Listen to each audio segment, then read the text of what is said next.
yang kita baca bermalam ini berkait dengan orang yang bakhil, kedekut, membelanjakan hartanya, terutamanya dalam perkara yang diwajibkan oleh Allah, seperti zakat. Termasuklah juga memberi nafkah kepada kaum keluarga yang diwajibkan dia memberi nafkah kepadanya. Termasuklah juga menunaikan kewajipan ibadat yang menggunakan harta benda seperti haji. Begitu juga harta benda untuk menyumbang fi sabilillah dalam menegakkan agama Allah Subhanahu wa taala. Allah berfirman, "Wala yahsabanna alladhina yabkhaluna bima ataahumullahu min fadlihi huwa khairan lahum." Dan janganlah sekali-kali orang-orang yang bakhil dengan harta benda yang telah dikurniakan Allah kepada mereka dari kemurahannya, menyangka bahawa keadaan bakhilnya itu baik bagi mereka.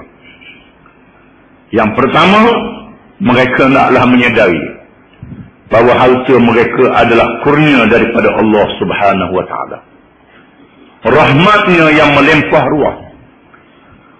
Walaupun dia yang berusaha, Allah Ta'ala jadikan dia sihat. Dia yang bijak, Allah Ta'ala beri kepada dia akal fikiran. Dan Allah Ta'ala memberi kepadanya jalan-jalan kemudahan untuk mendapat harta. Allah Ta'ala menunjukkan ada orang yang pandai, yang berusaha, kadang-kadang tak dapat. Meniaga tak untung, tanaman tak jadi, macam-macam boleh berlaku. Dan seseorang itu tidak selama-lamanya untung, tidak selama-lamanya sihat, tidak selama-lamanya dalam keadaan baik. Menunjukkan bahawa rezeki yang diberi oleh Allah adalah kurnia daripada Allah, bukan pandai bijak dia saja. Bahkan pandai bijak dia pun adalah pemberian daripada Allah.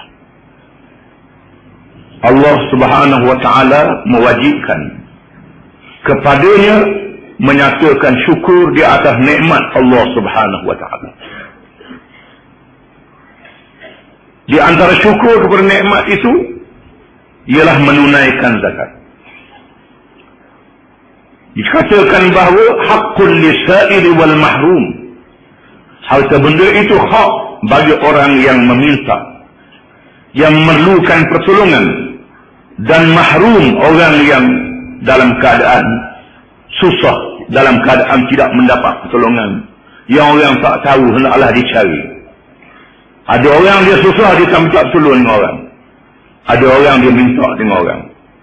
Orang yang meruah dan harga dirinya tinggi, dia tak minta walaupun dia dalam keadaan susah. Ya, ini sangat penting, sangat mustahab. Dan ada orang yang terpaksa meminta, hendaklah diberi kepadanya. Dan ada orang yang patutnya kita faham sendiri, iaitulah anak isteri kita sendiri dan kaum keluarga sendiri. Hendaklah ditunaikan kewajipan harta benda itu.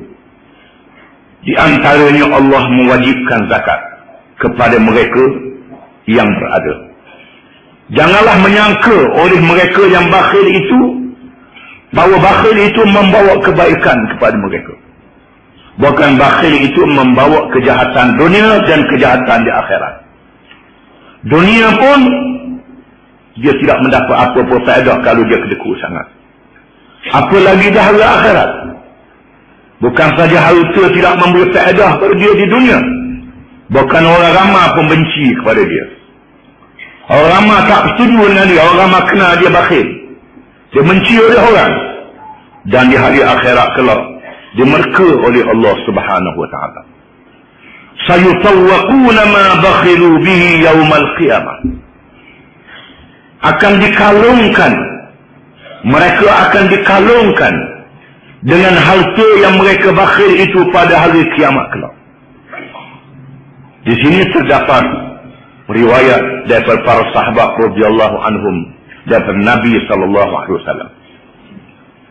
Yang pertama mengikut riwayat Abdullah bin Umar radhiyallahu anhuma, dan riwayat daripada Abdullah bin Mas'ud radhiyallahu anhu.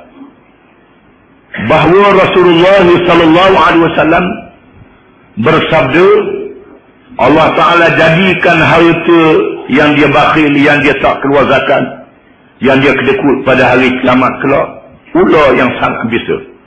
Syuja'ul aqra. Syuja'ul aqra. Laha zabibatan.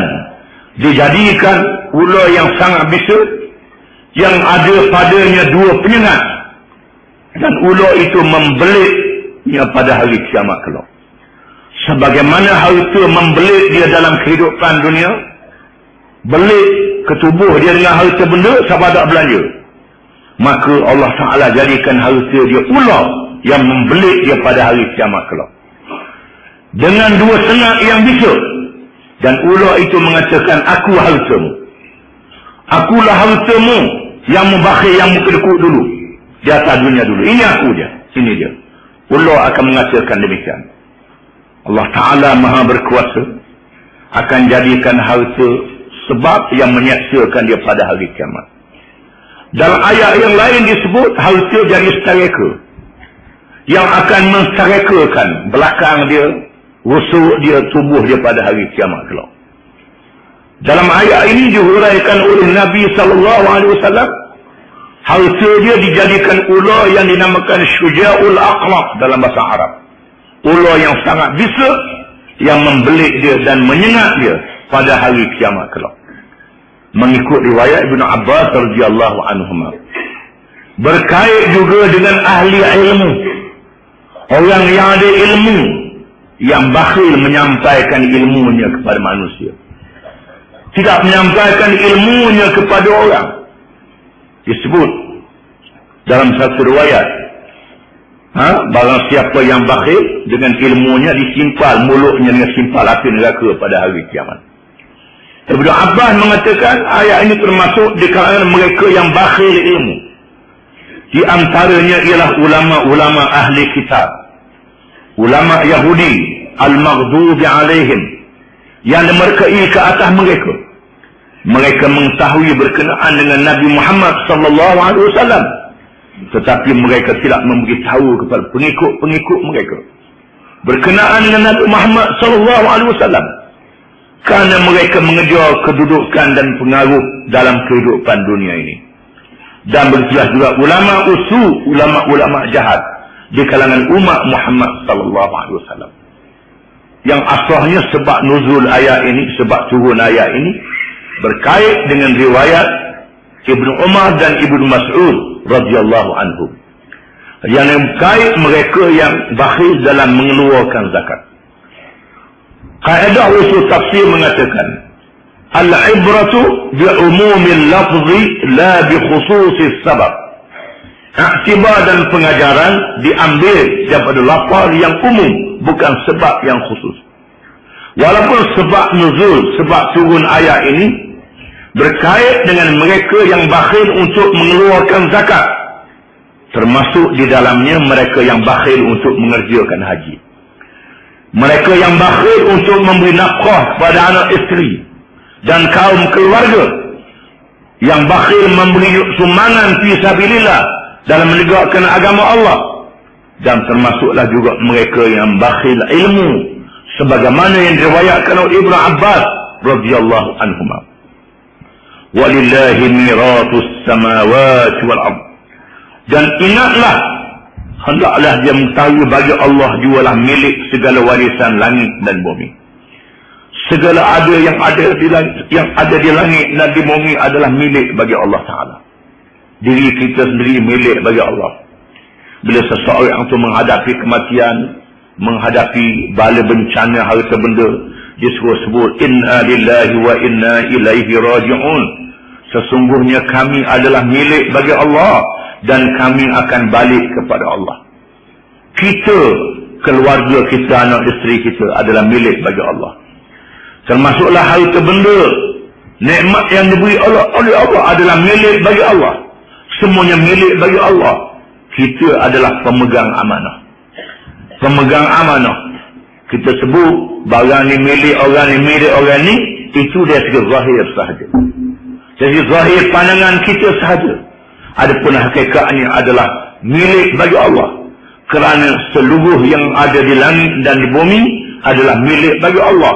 Dan kita sebut pada tiap-tiap rakaat sembahyang, Alhamdulillahi Rabbil Alamin. Segala puji bagi Allah, Tuhan semesta alam. Dengan makna Tuhan yang menjadi, yang mentadbir, yang mengurus dan memiliki alam ini. Wallahu bima ta'maluna khabir. Allah Maha mengetahui dengan mendalam akan segala yang kamu kerjakan. Allah Ta'ala tahu apa yang kamu buat, termasuk amalan harta benda kamu. Termasuklah kamu sumbang itu ikhlas ataupun tak ikhlas, kerana Allah Ta'ala ataupun kerana tujuan yang lain. Semuanya diketahui oleh Allah Subhanahu wa Ta'ala.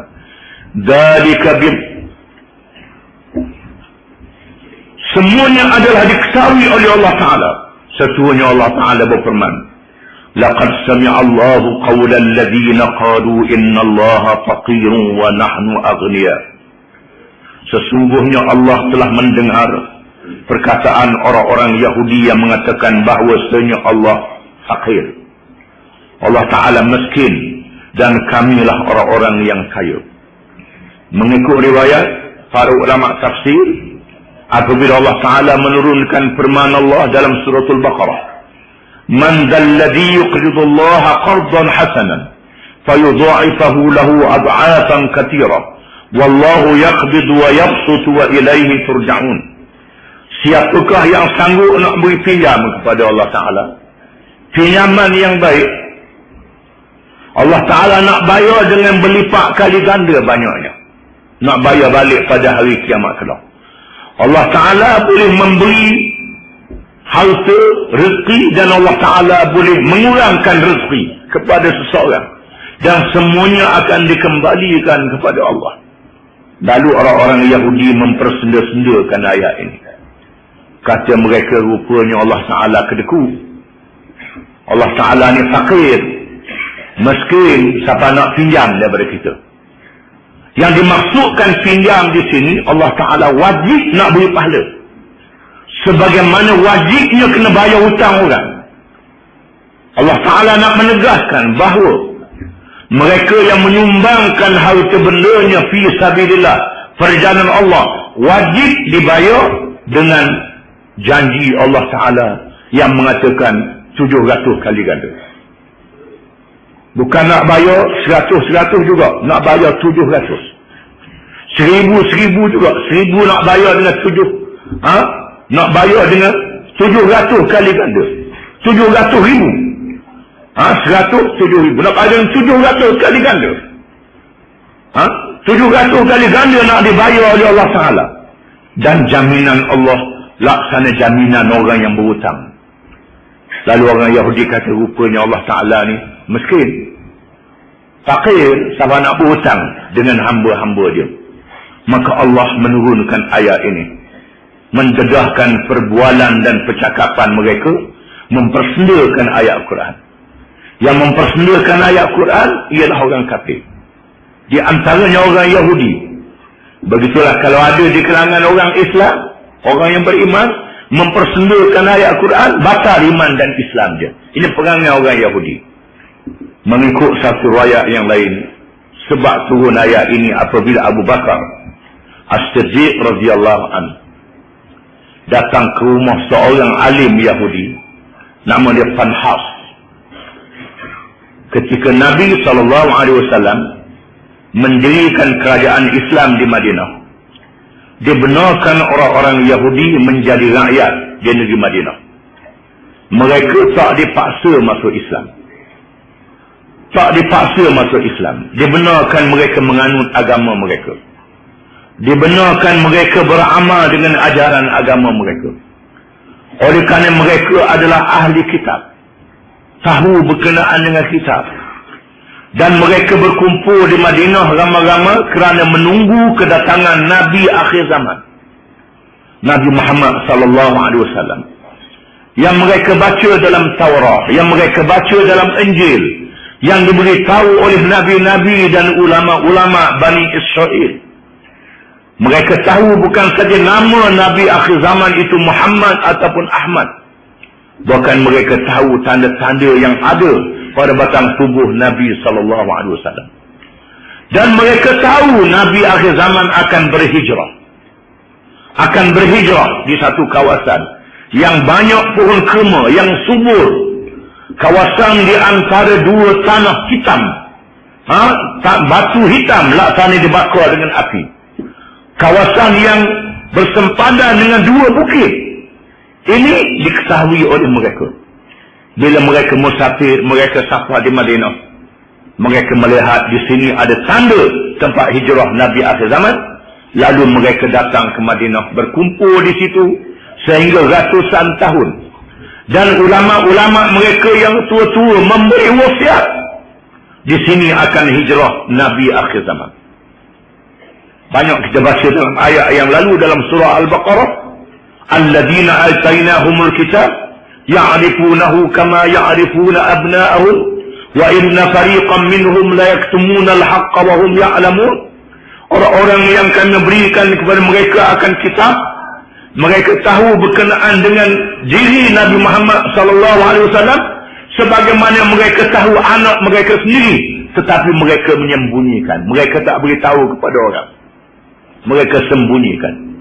Dan di sana ada ulama-ulama mereka yang ikhlas, seperti Abdullah bin Salam, yang setiap kali kita baca kisahnya dalam tafsir yang lalu, yang datang menghadap Nabi untuk berhujah. Tengok tanda yang ada pada Nabi, lalu tahu ini Nabi sungguh. Soal Nabi boleh jawab apa yang boleh dijawab. Tak boleh jawab, Nabi tak jawab. Yas'alunaka 'anir ruh, qulir ruhu min amri rabbi. Mereka bertanya, wahai Muhammad, berkaitan dengan roh. Katakan, wahai Muhammad, roh ini urusan Tuhan, aku tak boleh jawab. Itu menandakan dia Rasul sungguh. Kalau dia bukan Rasul, dia akan jawab. Cakap pelawak, jawab juga. Ini Rasul sungguh. Abdullah bin Salam masuk Islam. Bahkan Huyai bin Akhtab, ayah kepada Safiyah binti Huyai, isteri Nabi SAW. Isteri Nabi SAW. Ummul Mu'minin radhiyallahu anha, yang ditampak oleh bekas suaminya. Ditampak oleh bekas suaminya. Ketika Nabi SAW berhijrah ke Madinah, Huyai memberitahu kepada suaminya bahawa dia bermimpi bulan purnama masuk dalam rumah. Bermimpi bulan purnama masuk dalam rumah dia. Dan dia menggambarkan itulah Nabi Muhammad SAW. Lalu suami dia tampar dia. Dan ketika berkahwin dengan Nabi SAW, masih ada tanda bekas tampar itu. Dilihat oleh Nabi SAW. Dengan ayahnya Huyai. Ayah dia Huyai. Huyai bin Akhtab. Ketika Salmanul Farisi radhiyallahu anhu nak masuk Islam. Salman yang berasal dari Majusi masuk Kristian. Dengar daripada padri-padri bahawa akan zahir Nabi akhir zaman. Salman berpindah di satu tempat sampai ke Madinah. Bekerja jadi pemungut buah tamar, tukang kutip buah kurma. Bekerja dengan Huyai bin Akhtab. Satu hari dia mendengar Huyai bercakap dengan adik-beradik dia. Nampaknya Muhammad yang datang ke Madinah, dia kata jadi Rasul itu, ada pada dia tanda-tanda sungguh dia jadi Rasul. Dah, kita nak buat macam mana? Akhirnya kalau kita ikut dia, jatuh pakak, kita tak jadi ketua kampung, tak jadi pemimpin, tak jadi begini, jatuh kedudukan kita, tak boleh ikut. Salman dengar dan Salman masuk Islam. Ini tanda. Mereka dibenarkan duduk di Madinah. Ini dalam perjanjian Madinah yang dimesraikan. Muhajirin dan Ansar, Aus dan Khazraj menjadi rakyat. Dibenarkan Yahudi, Bani Nadir, Bani Qainuqa, Bani Quraizah, dan kabilah-kabilah Yahudi yang kecil duduk di Madinah. Yahudi ini dia ber 12 keturunan, 12 anak Nabi Yaqub alaihi salam yang dikenali dengan Bani Israel, anak cucu Israel. Israel ialah nama kepada Nabi Yaqub alaihi salam. Israel mana dia molek? Israel nama Nabi Yaqub. Israel lah Nabi Yaqub alaihi salam. Dan mereka mendakwa diri mereka Bani Israel, anak cucu Nabi Yaqub. Maka mereka dibenarkan duduk di Madinah. Maka orang Islam mengambil peluang berdakwah. Abu Bakar pergi ke rumah Tanhaf, seorang alim Yahudi. Kebetulan di dalam rumah dia ramai ulama-ulama Yahudi, rabai-rabai Yahudi, rabai-rabai yang kita tengok pakai topi hitam, kadang-kadang pakai piok kecil atas kepala. Itu rabai dia. Kita piok so dia piok kecil, dia ambil nama piok di atas kepala dia. Piok yang ada bunga dia sendiri, ada buah tasbih. Bila nak semayang dia lilik buah tasbih di lengan. Baca kitab Taurat, dia punya hangguk tu lebih pada rakyat kita lagi. Itu hebatnya Yahudi ni. Itu rabai-rabai dia, padri-padri dia ada sama dalam rumah Tanhaf. Lalu Abu Bakar kata, wahai Tanhaf, masuk Islam. Tidakkah kamu tahu berkenaan dengan Rasulullah SAW yang disebut dalam kitab kamu, yang disebut oleh Nabi-Nabi kamu? Kamu tahu mengapa kamu tak masuk Islam? Kata Nabi Tanhaf. Kata Tanhaf, aku nak masuk Islam macam mana? Tuhan Nabi menu kedeku, Tuhan Nabi menu fakir. Siapa minta utang? Nabi mu mengatakan Tuhan mengharamkan riba. Waktu pada bakhilnya Tuhan kamu ni dia haramkan riba. Mengharamkan riba. Macam-macam dia kata ke Tuhan. Dia kata ke Tuhan, kata ke Nabi. Abu Bakar tak kata ngapang lepas. Bukan tanpa dia. Mu ni kurang aja. Kata Abu Bakar, tanpa dia. Dan dia terus datang menghadap Nabi SAW. Datang menghadap Nabi, dia tengok ni bekas nak apa. Dia kata ke Nabi. Masa Abu Bakar apa, Abu Bakar kata, kalau tak sabit kerana perjanjian Madinah yang menjamin keamanan kedudukan kamu sebagai rakyat, aku cabut pedang, aku pacung leher, kata Abu Bakar. Tapi oleh kerana ada perjanjiannya, aku tak apa je, kata Sayyidina Abu Bakar. Dia datang menghadap Nabi SAW. Tengok Muhammad, ini kawan musafir aku. Abu Bakar dia panggil. Nabi tanya, wahai Abu Bakar, pasal apa tak apa dia? Lalu dia kata, Tuhan ni fakir. Tuhan ni fakir, Tuhan ni miskin. Kamilah orang-orang yang kaya. Oleh kerana itulah Tuhan minta berhutang. Minta berhutang dengan hamba-hamba dia. Quran mengatakan Tuhan minta berhutang. Dia buat mai Tuhan minta berhutang. Dan Tuhan pula mengharamkan riba. Tuhan Nabi mengharamkan riba. Buat aku dah apa riba? Buat aku dah apa? Buatmu diharamkan riba. Dia buat hina Tuhan. Buat hina Allah Ta'ala. Lalu Allah Ta'ala menurunkan ayat kepada Nabi SAW. Dia baca oleh malaikat Jibril. Bila malaikat Jibril waktu turun wahyi, Nabi baca, sahabat-sahabat boleh kenal. Ini bukan cakap biasa. Ini wahyi daripada Allah Ta'ala. Di mana Nabi mendengar, sahabat-sahabat tak dengar. Dengar suara yang bergema, macam gema loceng. Suara malaikat Jibril. Dan Nabi kelihatan berpeluk, basah baju dia. Baju dia basah, dan kelihatan tubuh dia berat. Bahkan diriwayatkan, kalau Nabi duduk atas unta, bunyi rakak tulang unta. Bila ayat turun, ini hebatnya. Nabi membaca terus. Laqad sami'a Allahu qawlan ladina qalu inna Allaha faqirun wa nahnu aghniya. Sanaktubu ma qalu wa qatlahumul anbiya'a bighairi haqq wa naqulu dhuqu 'adzabal hariq. Dan sesungguhnya Allah telah mendengar perkataan orang-orang Yahudi yang mengatakan bahawasanya Allah itu fakir. Allah itu miskin. Fakir ni teruk pada miskin lagi. Dan kami ialah orang-orang kaya. Kami orang kaya. Kami akan tuliskan apa yang mereka sebut itu. Malaikat kami tulis apa yang mereka kata. Kerana di sisi manusia ada kiraman katibin. Malaikat yang menulis. Bukan saya berada dalam ilmu Allah Ta'ala, bahkan ditulis segala percakapan mereka. Dan Allah Ta'ala tulis juga wa qatlahumul anbiya'a bighairi haqq. Kejahatan mereka membunuh nabi-nabi. Membunuh nabi-nabi alaihi wassalatu wassalam yang diutuskan kepada mereka. Apa kullama ja'akum rasulun bima la tahwa anfusukum istakbartum Fafariqan kadzabtum wa fariqan taqtulun. Adakah kamu sedar, wahai Bani Israel? Setiap kali datang kepada kamu Rasul yang diutuskan oleh Allah, kamu menunjukkan kesombongan.